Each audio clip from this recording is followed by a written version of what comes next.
Hi there, I'm Wolf Larson, and I'm the author of Capitalism Sucks. Today I want to talk about gay rights. I support gay rights 110%. There are some people who are against gay equality.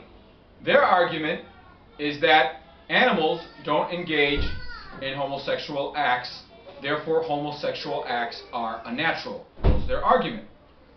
So we all know that dogs like to smell each other's behinds and eat poo-poo off the sidewalks.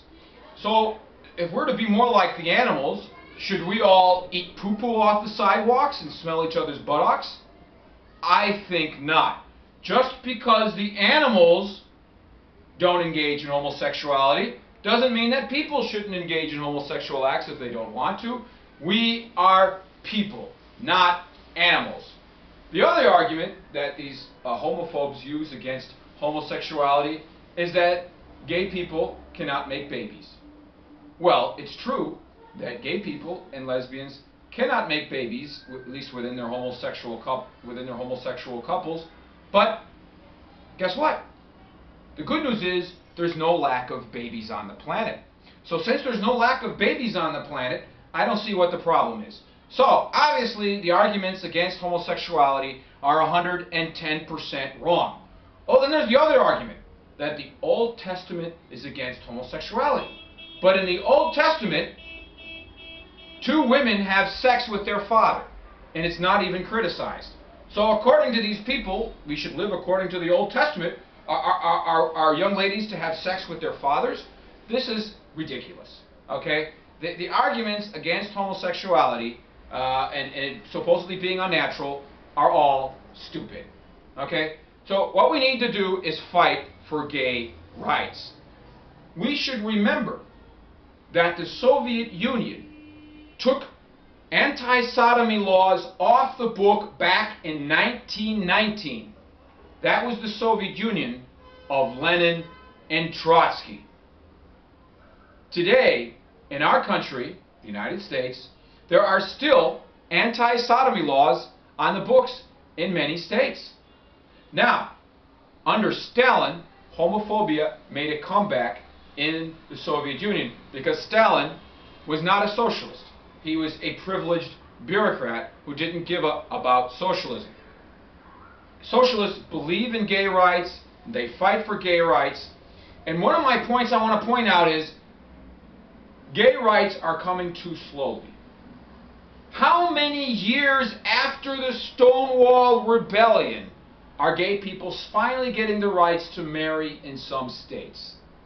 You know, and how many cowardly attacks on gay couples continue in this day and age? Okay? Personally, I'm a very strong believer in the right of self-defense. I think that these gay men should have the right to carry the Second Amendment and defend themselves against these groups of violent, homophobic thugs. And let's face it, when some right-wing, born-again Christian, whatever, gets up and denounces homosexuality, this feeds all of this homophobic bigotry that leads to violence against homosexuals on the streets. Gay men should have the right, and lesbian women should have the right to carry the Second Amendment to protect themselves. If two men want to hold hands while they're walking down the street, if two women want to hold hands walking down the street, if they want to kiss when they're on the street, that is their right. They should have all the same rights as heterosexuals. Okay?